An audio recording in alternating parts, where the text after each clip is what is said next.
तुम, जंगली जानवर, ऐसे ही जानवर बने रहो। मुझे वाइल्ड एनिमल्स पसंद है, जो कर रहे हो करते रहो। बबीता का साथ बसंत को मदमस्त कर चुका था। बबीता को गोद में उठाए ही वो कमरे में मौजूद दीवार से जा चिपका। उसने बबीता को दीवार से चिपका दिया। बबीता के एक पैर को उसने छोड़ दिया जो फर्श को छूकर बबीता को बैलेंस कर रहा था। बबीता का दूसरा पैर बसंत के हाथों में था और बसंत उसके फैले हुए दोनों पैरों के बीच। बसंत और बबीता की नजरें एक दूसरे पर टिकी हुई थीं। बसंत बबीता के न्यूड बदन को ऐसे निहार रहा था जैसे कोई शिकारी अपने शिकार पर घात लगाए रहता है। उसकी आंखों में मौजूद हवस को देख बबीता खिलखिला उठी। ऐसे क्या देख रहे हो मुझे? रंगा भाई की पसंद को देख रहा हूँ। भगवान ने उन्हें वो माल दिया है जिसकी हुस्न पर कारीगरी बड़ी नजाकत से हुई है। मेरे करीब जो भी आता है यही कहता है, तुम्हारे पास नया कुछ है तो वो कहो।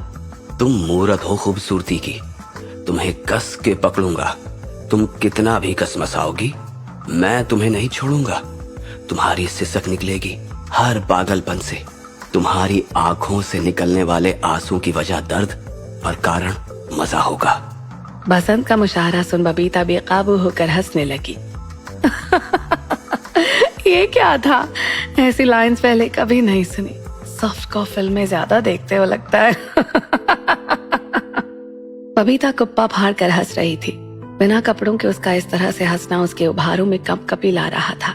वो ऐसे हिल रहे थे जैसे तेज हवा के झोंकों से हिलता डुलता सूरजमुखी का फूल। बसंत ठगा सा बबीता को खिलखिलाते हुए देख रहा था। उसकी खिलखिलाहट उसकी खूबसूरती से भी ज्यादा कातिलाना थी।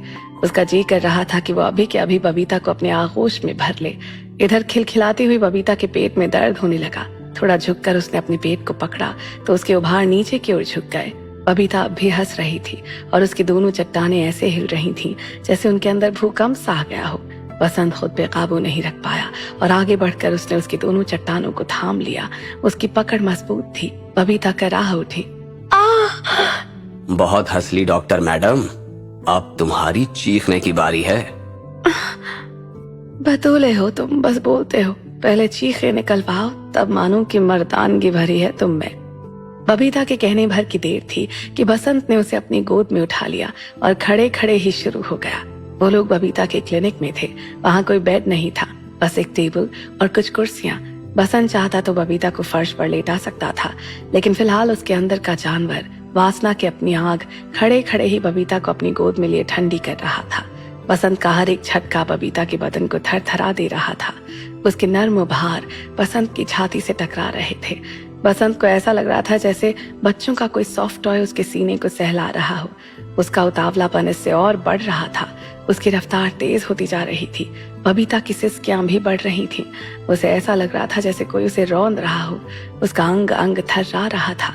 वो आनंद के उस चरम पर थी जहां उसकी आंखों की पुतलियां अपनी जगह बदल रही थीं। बसंत उस पर बेकाबू होकर टूट पड़ा था। उसके रूप में वो किसी तूफान से जा टकराई थी, ऐसा तूफान जो थमने का नाम नहीं ले रहा था। अब हंसोगी नहीं डॉक्टर मैडम, चीख का रही हो? जानवर हो तुम, जंगली जानवर, ऐसे ही जानवर बने रहो। मुझे वाइल्ड एनिमल्स पसंद है, जो कर रहे हो करते रहो। बबीता का साथ बसंत को मदमस्त कर चुका था। बबीता को गोद में उठाए ही वो कमरे में मौजूद दीवार से जा चिपका। उसने बबीता को दीवार से चिपका दिया।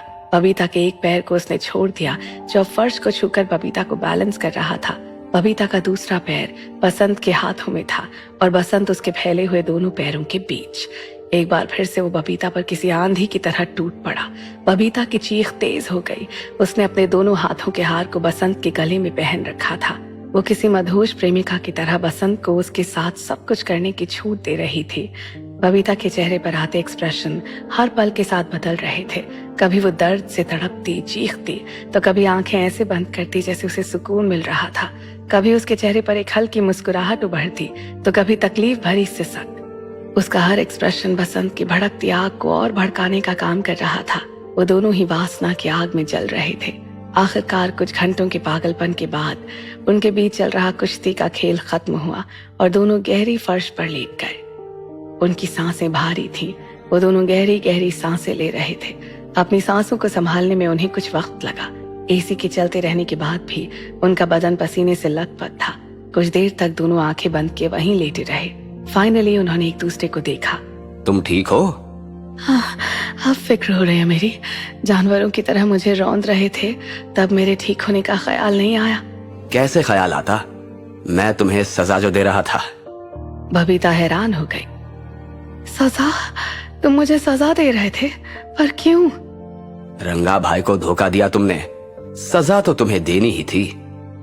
अच्छा जी, तो मुझे सजा देने के लिए तुमने मजा लेने का तरीका चुना। मुझे दोष मत दो, लेकिन मेरे को एक बात बताओ, भाई को धोखा क्यों दिया तुमने? तुम्हें क्या लगता है कि मैंने रंगा को धोखा दिया? अरे तुम भाई की गर्लफ्रेंड हो, किसी और के साथ वो सब कर लिया तुमने, ये धोखा ही हुआ ना? उसकी गर्लफ्रेंड होती तो मेरा किसी और के साथ रिलेशन बनाना धोखा कहलाता, लेकिन जब मैं उसकी गर्लफ्रेंड हुई नहीं तो मेरा किसी और के साथ हम बिस्तर होना धोखा देना कैसे हुआ? तुम भाई की गर्लफ्रेंड नहीं? नहीं, ये कैसा झूठ था? अगर बबीता रंगा की गर्लफ्रेंड नहीं थी तो उनके बीच का रिश्ता क्या था? क्यों वो रंगा को अपने बदन के साथ खेलने दे रही थी? क्यों रंगा ने उसके घर को अपने इल्लीगल हथियारों को रखने का गोदाम बना रखा था? जानने के लिए सुने इस कहानी का अगला रोमांचक एपिसोड।